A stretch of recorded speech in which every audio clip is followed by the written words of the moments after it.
Good evening, everyone, and welcome back to What's New with ME. I'm your host, Ali Mehdaoui, and tonight we are going to slow the noise down and walk you through the facts, not the headlines yelling at you, not the Chirones fighting for clicks, but the actual developments shaping today's news cycle. Because today is one of those days where tone matters just as much as truth. We're going to talk about power, we're going to talk about peace, and we're going to talk about Greenland. Yes, Greenland. We're going to talk about 1,500 federal troops on standby here at home. And as always, we're going to do it without panic, without propaganda, and without pretending complexity does not exist. Let's get into it.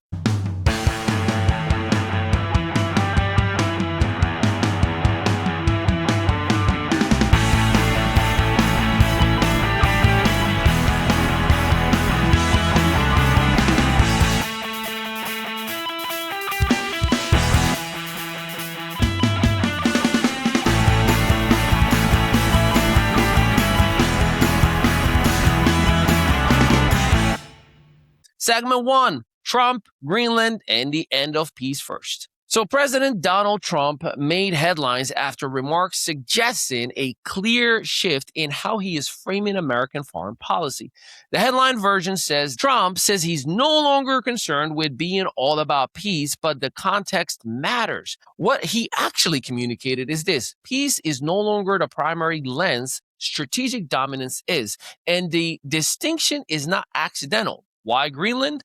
It's being discussed because it's strategic. Greenland is the crossroad of Arctic shipping routes that are opening due to climate change, missile defense and early warning systems, rare earth minerals and future resource access, military positioning between North America, Europe, and Russia.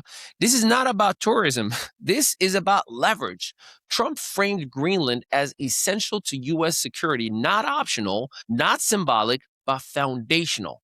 He also directly criticized Denmark's continuous sovereignty over Greenland, suggesting that European resistance to U.S. ambitions could trigger economic consequences, including tariffs. That language matters because tariffs are not diplomacy. Tariffs are pressure. The peace pivot Trump also referenced indirectly but clearly the Nobel Peace Prize. His implication: if peace doesn't deliver results, then power will. Now, whether you agree or disagree with the worldview, here is what is important. This rhetoric marks a clear departure from post-Cold War U.S. messaging that emphasized diplomacy first, force last. This is a return to realpolitik sphere of influence thinking, strategic dominance over moral framing that resonates with some voters. It deeply alarms others, and it puts U.S. allies, particularly in Europe, in an uncomfortable position. Denmark has responded firmly. Greenland is not for sale, and diplomatic norms still apply, but tonight's takeaway is simple.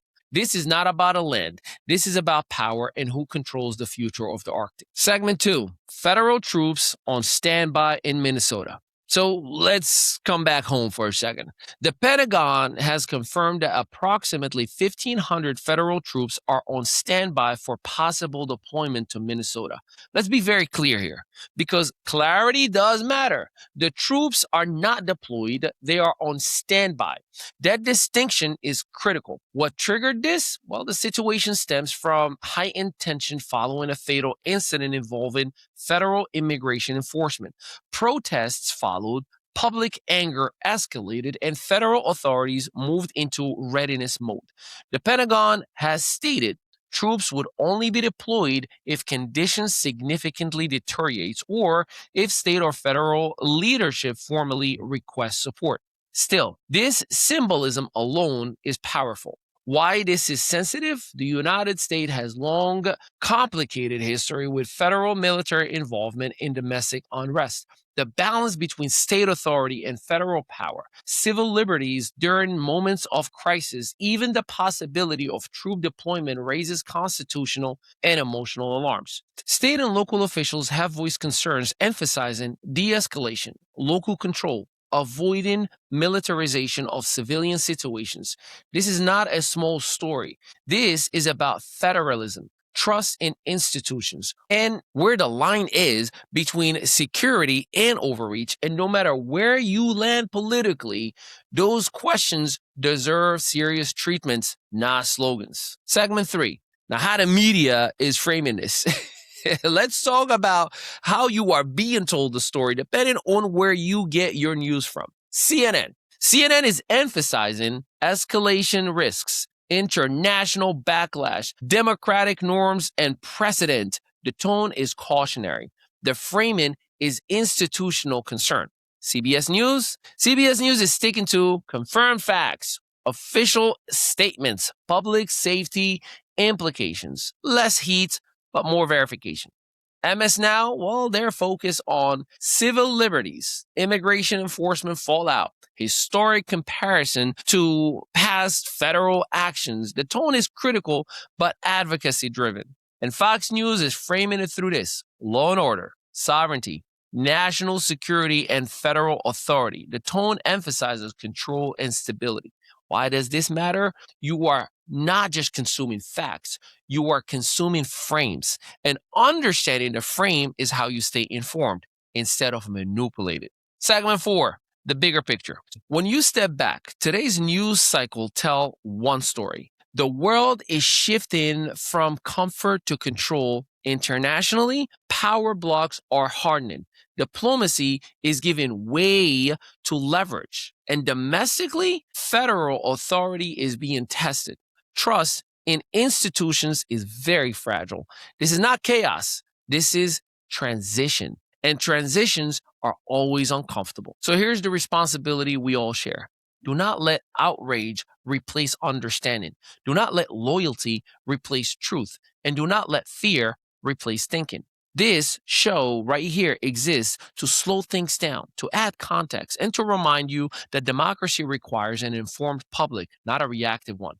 If this episode helped you understand the moment a little better, subscribe to the channel, share it with someone who values clarity over chaos.